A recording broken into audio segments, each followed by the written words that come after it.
Hello again, welcome back to the Unloved Garage. Now, over my shoulder is, to me, the most important car in the world, but it wasn't just like that earlier today. Let me show you earlier on today. When I've done that, we'll take this car for a little drive and show you what it's like now. Alright, so let me turn you back to our usual programming. Over my shoulder is the best car in the world. Now, I know what you're going to say, why is it the best car in the world? It's on the back of the truck. Because it just is, that's it. So, my classic Impreza, absolutely best car I own. Love it to bits, we'll never get rid of it, not for love nor money. There's a reason it's on the back of the truck.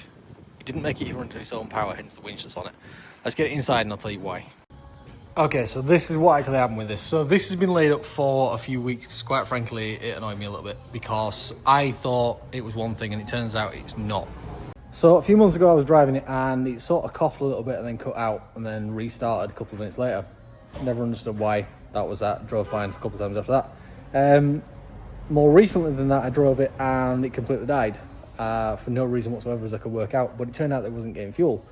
Okay, lost my temper with it a little bit, got a lift home, came back for it with the truck. By the time I'd gone back to get the truck, which wasn't that far from home, it ended up starting up and running again. Right, so then it ended up parked up where it's been for the last sort of 2 or 3 months, and now we've got to it. Now I pulled the fuel pump out of it a little while back just to see if it was the fuel pump that was dead. It's got a Warbro pump in it, so there's no reason to strike the speaker and it would be dead. Lo and behold, it's not. The immobilizer comes off, the fuel relay is clicking, but we're not getting any power between point A and point B. We need to figure out why. Alright, so here's where we're at. So we've done a test on the pump itself in the tank. The pump works. We've had it out, tested it, and it works like it should do. The part of the loom that I think is causing the issue, well, the part of the loom's not causing the issue. There's a piece that goes from essentially there to the actual fuel pump. That's testing perfectly fine. However, the one that goes from there to the fuel pump relay up the front looks to be the issue. So we're going to have to pull the driver's seat out, pull the carpet out of that side, and just see what's going on down that side, because something must be broken. And just like that, she's running. So it ended up being some of the wiring that goes to the actual fuel pump. It was kicking voltage out of one end, but not kicking it all the way to the fuel pump. So the relay was working and giving power out, but it wasn't making it to where it needed to make it. But if you bypassed it, it ran. So there we go. All running well now, so I'm really happy with that. So I'm gonna give her a little clean up, I think. So now that we're up to date, I'm up to speed and fixing this thing and cleaning it, it looks so damn good. It's not entirely true that the car is the most best car in the world. It is just to me, and it's not because it's just been to Paris, it's because I've been to Amsterdam in it, and I'm now 11 years into ownership of that, and it doesn't feel like more than 2 minutes since I wanted it. Which brings me back to the real reason why I love it so much. That is the car that when I was a kid really stood out from everything else. That's the one that was on the bedroom wall.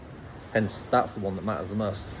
So I think because you can hear the sea in the background, so right near the sea, which I'll show you in a second. I think because of the kind of night that it is, we've got the end of summer, it's quite a nice night. We're going to take a little drive, go the scenic way home, and get a few more shots. So when I say we're right near the sea, we literally are. That's the sea, you can hear lapping there.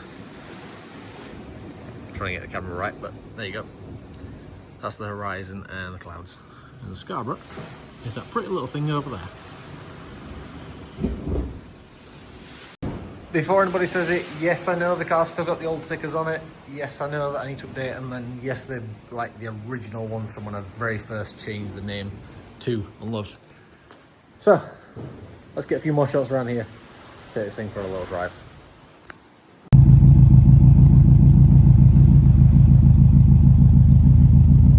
Now honestly, this car has looked exactly the way it does for about 10 years now, because when I got it, I put the spoiler on, which is customary, I put the STI rear lights on it, I did the exhaust, I did the wheels, and pretty much everything else is how it came. Now a few maintenance things along the way like were necessary, as you'd expect, but overall that's how it's looked.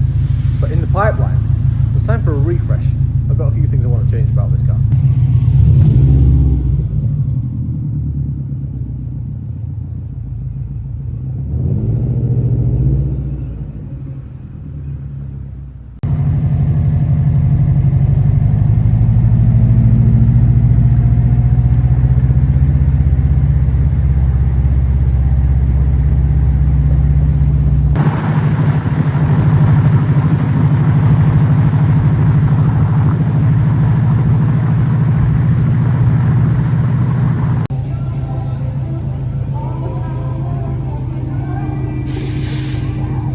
Alright, so that's where we're going to leave this video. Thank you very much for watching. Make sure you are subscribed, and we'll see you in the next one.